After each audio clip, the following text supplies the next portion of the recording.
This is, oh, no. Flame one. Will you blow it out? No? Okay, I got it.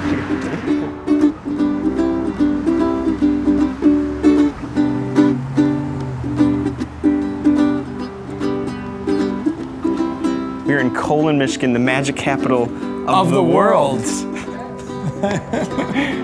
One of the town fathers just flipped open the dictionary and saw colon. And he said, that's it. You know, I call it the lower bowel of the state. And it's also the upper digestive tract of magic. It's a town of 1,200 people and it doubles in size during Magic Week. A lot of people say it's like Vegas coming to Mayberry. It's just a wonderful thing that happens. 1 week out of the year, everybody just shows up. And here you guys are. Like if you compare it to like music festivals, this is like the Woodstock. It's so awesome. This is Christmas to me. I would skip Christmas for this, for real.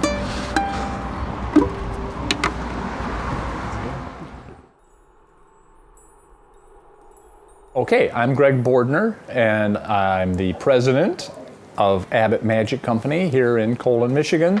My name is Rick Fisher. I'm the owner and president of the Fab Magic Manufacturing Company here in Colon, Michigan. My name is John Sterlini, and I own Sterlini Magic Manufacturing here in beautiful Colon, Michigan. I mean, we have one stoplight and we have 3 magic shops. I mean, go figure. My dad came along in 1934. He was the money behind Percy Abbott. So they started the Abbott Magic Company downtown Colon. My dad took over in 1961, and he passed away in 1981, and I've been running it ever since. My folks brought me up here in '65, my sister and I. We did some fishing. They took me over to Abbott's. I was 7 years old, got a couple magic tricks, came home, absolutely fell in love with magic, could not get enough of it.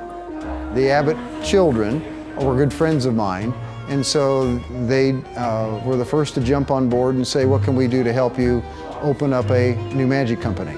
Some of the other Abbott family wanted to help him along, start the Fab Magic Company. So he has been separate from us and completely different from us ever since. Yeah, this is like his 10th or 11th year in business. 1 year after the get-togethers, Saturday night, I thought, hey, I wonder if there's a building available for sale here in town. Next week, came out and checked it out, and about a year later, we moved in. I feel animosity. I mean, you know, this is my home. The owner of Abbott seems to think that they have no right to be in town. Well, this is the United States of America. Anyone can. I don't want to get into that. I mean, to me, it's where I grew up. I mean, I played on a football team with a fighting rabbit on my helmet, you know? I mean, it's like, I know the people in the cemetery personally. They had an open house when they started in 1934, and they called it the Get Together. And they've invited magicians that they knew in the area to come and have fun and have like a party and see their newest shop. But they had a great time, they had fun. And really that's the whole basis of this whole thing, even to this day, 80 years later. It's like a big family reunion that you want to go to. The magic is secondary here. The people that come here, they've been coming 20, 30, 40, 50, 60 years. And it's all about the relationships that people have here. It's the camaraderie. It's that's more important than the magic.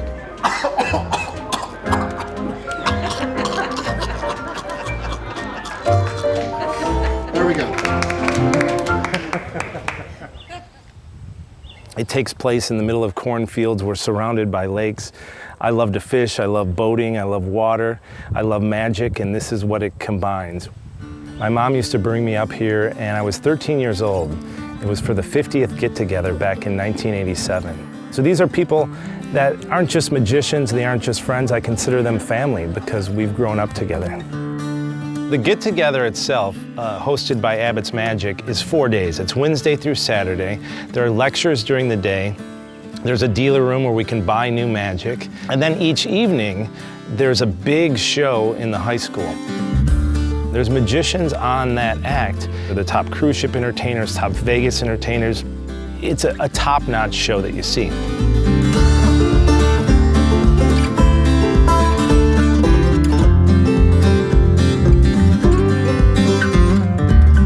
My first time I was here was 1974, and then I came back the following year, and I started to be in the competition. Like I'm going through town, oh, welcome to Colon, Michigan, you know. Should have like, you know, set your watches back 200 years. I'll go on stage and people will go, oh, we know him. It's like just coming home. It's like in your own living room. That's what this is like to me. It's very homey.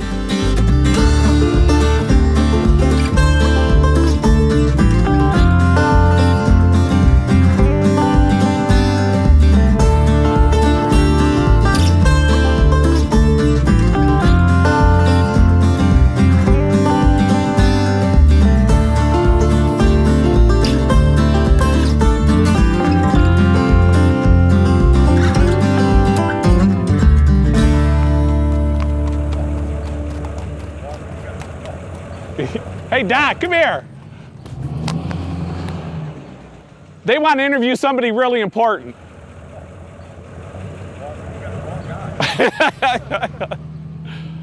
That's Dr. Smolars. He's the local dentist. Magic is not illegal, but when you stop in the middle of the road to do your trick, then it becomes illegal. So yeah, Magic Week is always a big influx of people in town. You know, normally we have a couple horse and buggies going through during the day. We don't have fights over parking spots or, you know, things like that. So, but it's never a major problem. But for the locals, that is serious. They want to get their mail, things like that. People stop in the middle of the road to go talk to somebody that they haven't seen since last year. And I believe it was in 2003, we had a magician start crossing the street and actually get hit, because he just got so excited about seeing somebody, he just walked out, and luckily the car wasn't going fast enough. You know, everybody has their routine here. You get the same people at the same restaurants at the same time every morning, and then you have this influx of additional people that take up their spot at the restaurant or their spot parking at the post office. You know, we deal with it. It's 4 days a year, and we're okay. A town of 1,000 people in the middle of absolutely nowhere, halfway between Detroit and Chicago, has 3 magic shops. I don't think they have that many in New York City. I'm not sure. For a while there was some cooperation. We don't see that cooperation now, and that's too bad, because we want to see it's for the betterment of Colon. They're the new kids on, you know, trespassing, if you will, but I guess it's just too big, I can't stop it. You know, in Magic Capital, there should be magic everywhere. If you go to a antique capital or city is known for antiques, there's more than one antique shop. You know, it's not a competition. It's let's try to enhance what we can for the community, for the magic community, and you know, take it from there.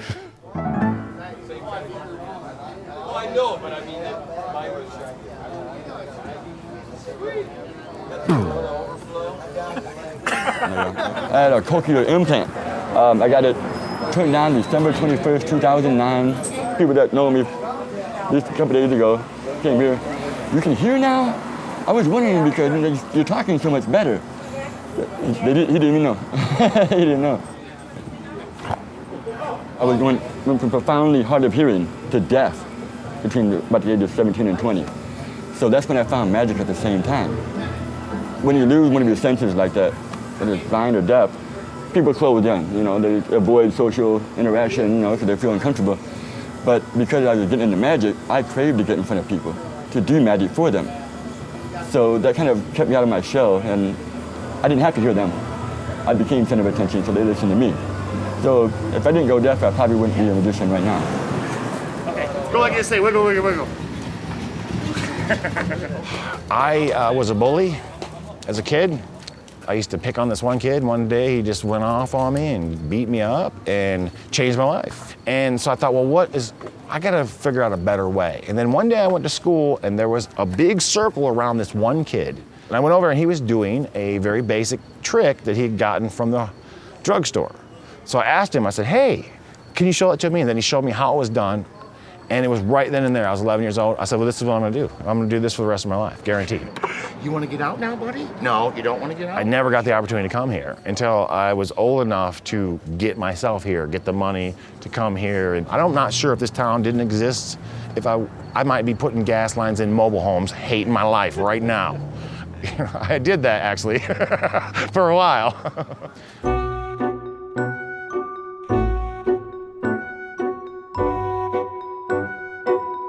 I think everyone as a kid has a magic set or gets a magic set. And then we either stick with it for some reason like we did, or we didn't, you know? I'm 19 years old.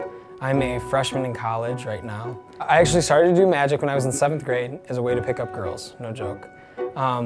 Just like as an icebreaker, and it really, you know, it didn't work too well.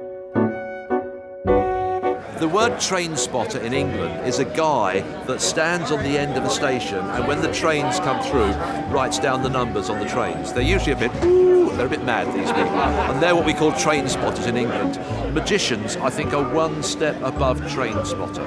You know, we have that strange fascination and that ability to work on some little tiny card slides. So that's kind of what it is. We're doing something which we really enjoy and we get a buzz out of doing it perfectly. And that's kind of what the magic world is all about. Whoa. Almost. Oh, Johnny Carson was a magician, and he said he liked being a magician. Even though he was very shy, it allowed him to be the center of attention without being himself. It kind of gives them a confidence that they can express to a group of audience. They probably all had some kind of complex when they were younger, you know what I mean? And the hobby gave you the outlet to compensate for it.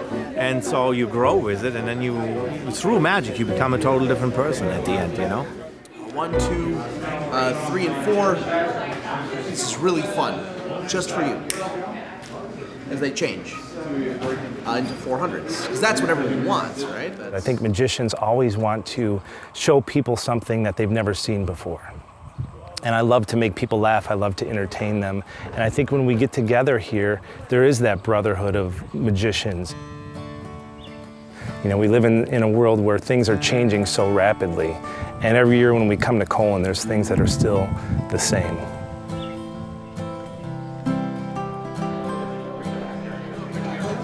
You know, magic is bigger than you might think. I have somebody else's heart, and it really is touching to be alive today. I mean, God said you must keep this going, is how I feel. You know, really I've been chosen to keep this get-together going. Yeah. Magic is such a universal thing. It's so amazing. You can take someone who's a genius, and they're fascinated by the puzzles of it, the magic happening. You can see little kids, their mouth falls open, their eyes get big when you do the easiest, smallest of tricks. It brings back a sense of childhood again. I got goosebumps on my arm talking about it.